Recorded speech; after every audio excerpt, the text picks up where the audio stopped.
ማለት ለናቲ አሁን የምነግርህ ነገር ሚስጥር ነው። ነገሮችን ግን አስበህ ካላደረካቸው ብዙ ነገር ታበላሻለህ። ምንድን ነው? እስኪ ስለ እናት ሞት አጣራ። እማዬ ከሞተች ምን ያህል ጊዜ ሆናት? 2 ዓመት ከ3 ወር። ይሄ ልጅ ያስቸግራታል ነው ቤቲ? ይቅርታ እኔ አላውቅም። እየዋሸሽኝ ነው አይደል?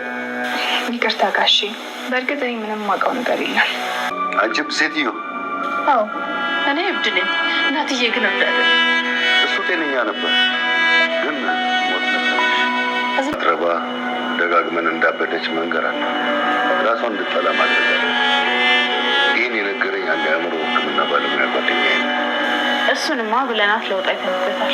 ይህን ሁሉ ገንዘብና ንብረት በስምሽ ማዞርልሻለሁ ስለምወድሽና ስለማምንሽ ብቻ እምነቴን እንዳታብኝ ነግሬሻለሁ። እሱም አለለክ አባዬ፣ በሁሉም አቅጣጫ ችግር ብቻ እኮ ነው። በጣም ነው ቆየ ልጄ። ናትዬ የእናቴን ድምፅ ሰሙ። የእናቴን ድምፅ ሰሙ። ታው የልጄ ድምፅ አለሜ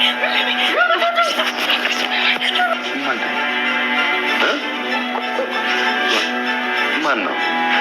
በህልሙ እንግዲህ የእናቱን ድምፅ ሰምቷል ማለት ነው።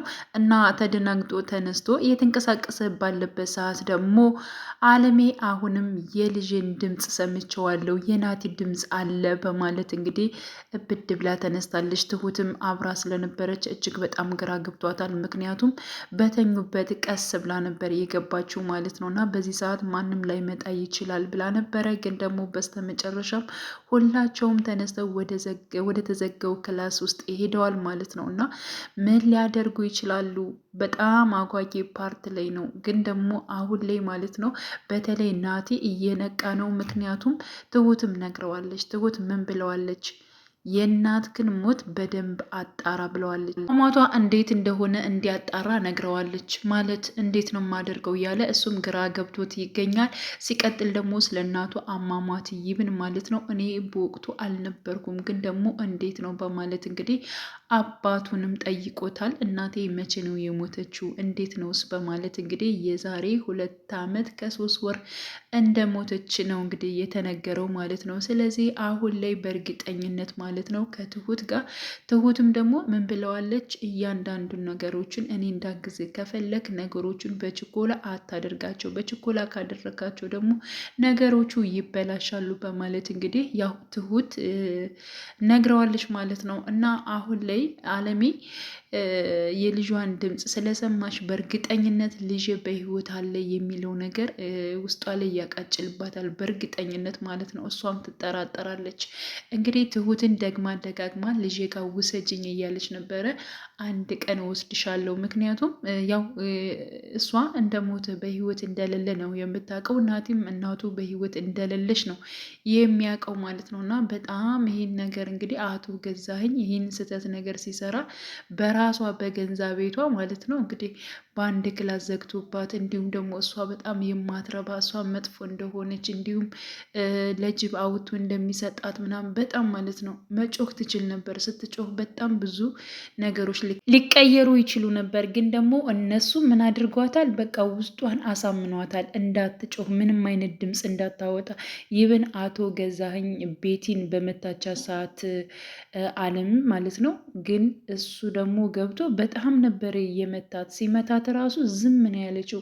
ምንም አይነት ነገር እንኳን ይብን አልተነፈሰችም ማለት ነው። አንድ ሰው ሲመታ ሰውነቱ ሲያመው ራሱ ዝም ብላ ዋጥ አድርጋ ማለት ነው ዝም ነበር ያለችው። እና ይህን ነገር እንድታደርግ ያደረጓት እነሱ ናቸው። ይብን ራሱ የጤና ባለሙያ ምን ቢደረግ በቃ የሆነ ነገር ሰው ጭንቅላቱን ወይንም ደግሞ ራሱን በቃ ራሱን ሊረሳ የሚችለውን ራሱን ሊያሳምን የሚችለውን ነገሮች ቃላቶችን ጭራሽ እየመረጡ ምናምን ነገር ነው እሷን የሚናገሯት ማለት ነው። እና ቤቲንም ራሱ አቶ ገዛኸኝ አስጠንቅቋትናል።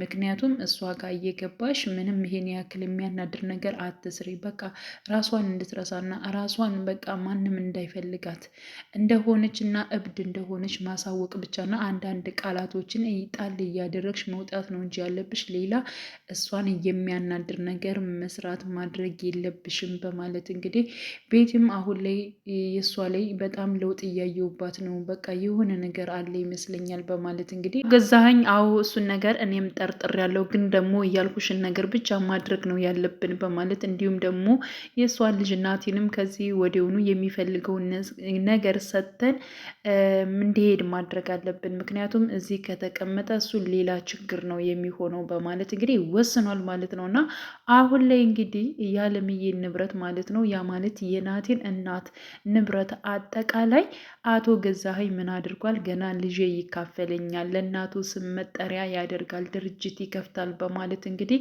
በመፍራት ምን አድርጓል? ያለውን ንብረት በሙሉ ለማን አድርጎላታል? ለቤቲ አዝሮላታል ማለት ነው። ስለምወድ ስለማፈቅርሽ ነው ከልጄ ሁሉን ነገር አንስቼ ለአንቺ ያደረግኩ፣ ስለዚህ ስላመንኩሽ ነው፣ አንቺ ደግሞ እምነትሽን ጠብቂ በማለት እንግዲህ አስጠንቅቋታል ማለት ነው። ቤቲ አሁን ላይ እያሰበችው ነገር አንድ ነገር ተሳክቶላታል። ያው አቶ ገዛኸኝን አትወደውም አታፈቅረውም፣ ግን ደግሞ አባቷን የሚያክል ግለሰብ አግብታ የኖረችው አንድም ለገንዘብ ብላ ነው ማለት ነው። እና ኢቨን ከጓደኞቿ ጋር ራሱ ስትገናኝ አባቴ ነው እንጂ ባሌ እንኳን አትልም ማለት ነው። ይህንን ደግሞ አቶ ገዛኸኝ ራሱ ሲናገር ነበር ማለት ነው። ስለዚህ አሁን ላይ ቤቲ ያሰበችው ነገር ንብረቱን ወደ እሷ ለማዞር ነበረ። ሁሉም ነገር ወደ እሷ ዝሮላታል ማለት ነው። ሲቀጥል ደግሞ አሁን ላይ ሌላኛው እቅዷ ያው ናቴን ለራሷ ለማድረግ ነው። በተለያዩ ነገሮች እጥረት እያደረገች ትገኛለች። ናቴ ግን ዘወር ብሎ ራሱ ሊያያት ፍላጎት የለውም ማለት ነው። ምክንያቱም የእናትህ ነገሮች እንዲስተካከልልህ እንዲሆንልህ የምትፈልግ ከሆነ ከኔ ጋር ተስማማ ብለው ነበር ማለት ነው።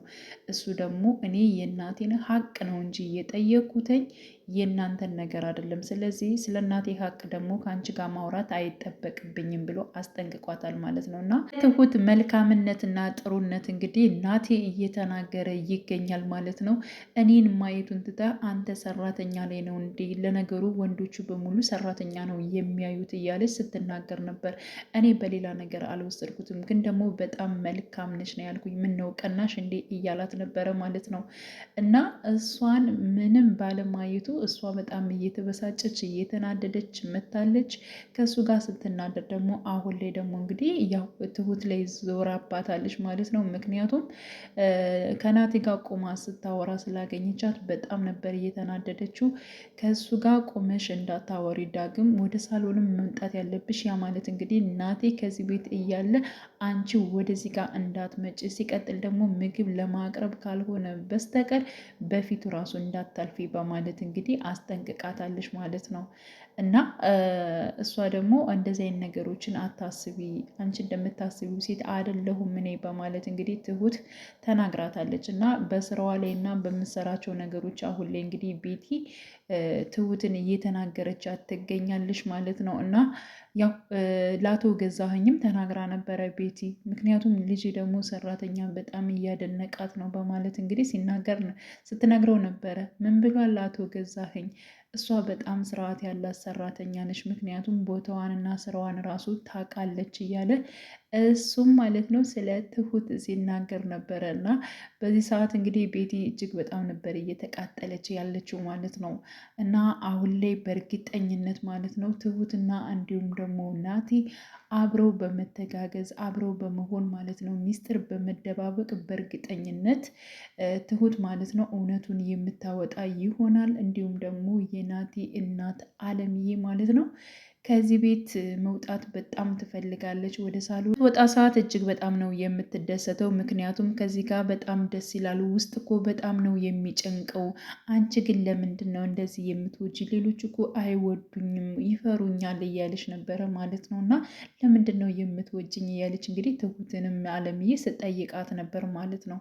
አንቺ መልካም ሴት ነች፣ ደግሞ ማንም ያየ ሰው ቢሆንም ይወድሻል፣ ማንም አይጠላሽም፣ ዝም በያቸው እነሱ ዝም ብለው ነው እያለች ሲጀምር ደግሞ መጀመሪያውንም ገዛኸኝ ራሱ እያገባሽ ስለምታምሪ ነው በማለት እንግዲህ ስነግራት ነበር። ምክንያቱም አቶ ገዛኸኝ ገብቶ በጣም ብዙ ቃላቶችን ብሏታል። አንቺ አታምሪም፣ አንቺ ሰው አይፈልግሽም፣ አይወድሽም፣ ሰው ይፈራሻል እያላት እንግዲህ ገዳይነሽ ምናምን እያለ በጣም ውስጧን እየመረዟ ስለሆነ ከዚያ ስሜት ለማውጣት ደግሞ ትሁት በጣም እየተጋች ትገኛለች ማለት ነው። የራሷን ታሪክ በሌላ ሰው አስመስላ ራሱ እየነገረቻት ትገኛለች ማለት ነው። እና ይብን ራሱ እናቴ በህይወት ቢመጣ ወይንም ደግሞ ብታገኙ ምን ታደርግለታለች ብላ ትጠይቃት ነበረ ማለት ነው። እና አለምዬ ራሱ በጣም ነበር የተናደደችው። ተበሳጨችባት ከትሁት ላይ ማለት ነው። እንዴት በልጄ ላይ ትቀልጃለሽ? እንዴት እንደዚህ አይነት ነገር ትናገሪያለሽ? ያው ልጇ በህይወት እንደሌለ ስለምታውቅ እንዴት እንደዚህ ትይኛለሽ? በማለት እንግዲህ አለምዬም በጣም ነበር የተበሳጨችው ከትሁት ላይ ማለት ነው። ግን ደግሞ ይቅርታ አድርጋላታለሽ ማለት ነው። እና ደግሞ ይህ ነገር ደግሞ እውነት እንደሆነ ስለምታውቅ ነው ስሜቷን ለማወቅ ለመረዳት ያደረገችው ነገር ይመስለኛል እንግዲህ ትሁት ማለት ነው። በእርግጥ ያናድዳል። ግን ደግሞ እውነቱ ምንድን ነው? እናቴ በህይወት አለ ማለት ነው። እና እጅግ በጣም ነው በነገራችን ላይ እንደዚህ ተጨንቃ እንደዚህ ተገፍታ እንደዚህ ሁና መጨረሻዋ ማለት ነው በጣም ደስ ነው የሚለው። ምክንያቱም ሲሰቃዩ የነበሩት መጨረሻቸው ያምራሉ። እንደገና ደግሞ በጣም ክፉ ነገር ሲያደርጉ የነበሩት ደግሞ አቶ ገዛኸኝ እንዲሁም ደግሞ ቤቲ የስራቸውን የሚያገኙ ይሆናል ማለት ነው። ስለዚህ አለምዬ በጣም ደስ የሚለው ነገር ጠንካራና ጀግና ልጅ ነው የወለደችው። በነገራችን ላይ ጀግና ልጅ ማለት ነው። አባቱን የሚያፋጥጥ ስለ እናቱ የቆመ ማለት ነው። ጀግና ልጅ ነው የወለደችው። ደስ የሚለው ነገር አንድ ተወልዶ እንደዚህ ቁም ነገር ላይ ራሱ ሲደርስ እጅግ በጣም ነው ደስ የሚለው ማለት ነው። ስለዚህ በልጇ ምክንያት እንዲሁም ደግሞ በትሁትም ማለት ነው። ትሁትም ቀላል ነገር አይደለም እየሰራችው ያለችው። ከአሁን አሁን ተነቃባት፣ ከአሁን አሁን ደረሰባት እያልኩኝ እሷ ለምታደርገው ነገሮች ራሱ ድራማ ቢሆንም እጅግ በጣም ነው የሚያስፈራው ማለት ነው። ስለዚህ አቶ ገዛኸኝም ከዚህ በፊትም አስጠንቅቋታል። አንቺ ከስራሽ ውጭ ሌላ ነገር ካደረግሽ ነው እዚህ ቤት የማልተውሽ ብሎ አስፈራርቷታል ማለት ነው። ስለዚህ አሁን ትሁት እንዳወቀች ከዚያ ቤት እንደምትገባ እንዲሁም ደግሞ አለምዬን እንደምታናግራት ምናምን ነገር እነሱ ቢያውቁ ቤቲ ወይንም ደግሞ አቶ ገዛኸኝ ቢያውቁ በእርግጠኝነት ትሁትን ራሱ ያጠፏታል። ምክንያቱም የእሷን ሚስጥር ማንም እንዲያውቅ ይብን አይፈልጉም ማለት ነው። በህይወት እንዳለች አለምዬ ማንም እንዲያውቅ አይፈልጉም። ይብን ራሱ አሁንም አለምዬን ጊዜ እየጠበቁ እንዲሁም ደግሞ ልጇ እየተመላለሰባቸው ነው እንጂ ህይወቷን ለማጥፋት ራሱ ተስማምተዋል እኮ በነገራችን ላይ። በቃ አሁን ሁሉም ሰው አምኗል እንደሞተች ነው የሚያውቀው። ስለዚህ የውሸት መቃብሯን የእውነት መቃብር እናደርግላታለን እያሉ እንግዲህ ባልና ሚስት ሲያወሩ ነበር ማለት ነው። ስለዚህ አሁን ላይ ማለት ነው እጅግ በጣም ነገሮቹ ውስብስብ ውስጥ ነው የገቡት። ምን ሊፈጠር ይችላል? ምክንያቱም እንግዲህ አቶ ገዛኸኝ ከእንቅልፉ ተነስቶ መጥቷል። እንዲሁም ደግሞ ቤቲም እንደዚሁ ተነስታ መጥታለች። እናቲም የእናቱን ድምፅ በመስማቱ እየተረበሸ ይገኛል። እንዲሁም ደግሞ አለምዬም ማለት ነው የናቲን ድምፅ ሰምቸዋለሁ፣ የልጄን ድምፅ ሰምቸዋለሁ እያለች እንግዲህ ከትሁት ጋር አብረው በነበሩበት ሰዓት ማለት ነው እየተወራጨች ትገኛለች። ምክንያቱም ልጇን ለማግኘት ልጇን ለማቀፍ በጣም ስስት ብላለች ማለት ነው። እና ልጄ በህይወት አለ ድምፁን ሰምቸዋለሁ እያለች ነው ማለት ነው። ሲቀጥል ደግሞ እናቴም የእናቴን ድምፅ ሰምቻለሁ በማለት እንግዲህ ግራ እየተጋባ ባለበት ሰዓት አቶ ገዛኸኝም ምንድን ነው የምሰማው ድምፅ በማለት እንግዲህ እሱም ተነስቶ መጥቷል።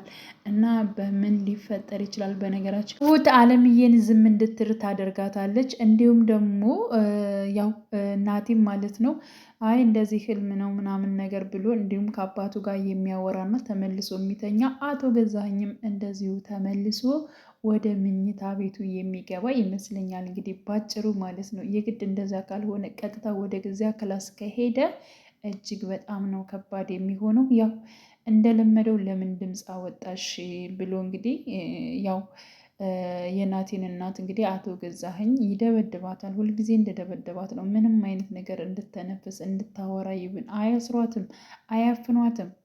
ግን ደግሞ በቃ ድምፅ እንዳታወጭ በማለት በማሳመን ጭንቅላቷን በብዙ መጥፎ ነገሮች በመሙላት ነው እንግዲህ እሷን ዝም እንድትል ያደረጓት ማለት ነው። ግን ደስ የሚለው ነገር ከልቧ ነው የምታወራው፣ አላበደችም። ግን የእነሱን ሀሳብ በሙሉ ትቀበላቸዋለች። እነሱ ያሏትን እያንዳንዱን በሙሉ ትፈጽማለች ማለት ነው። እና ከዛ ሀሳብ ውስጥ እንድትወጣ እንግዲህ ትሁት እጥረት እያደረገች ባለችበት ሰዓት እንግዲህ አሁን ላይ ለትሁትም እጅግ በጣም አደጋ ነው የሚሆነው። እንግዲህ ቀጣይ ፓርቱን ማለት ነው ሁላችንም በጉጉት የምንጠብቀው ይሆናል። ውድ የቻናሌ ተከታታዮች ቤተሰቦች በያላችሁበት ሰላማችሁ ይብዛልኝ። ለቤቴ አዲስ የሆናችሁ የደውል ምልክቱን በመጫን ቤተሰብ የሆኑ ነባር ቤተሰቦችም ስለምታበረታቱኝ እጅግ በጣም አመሰግናለሁ። መልካም ጊዜ ተመኘውላችሁ።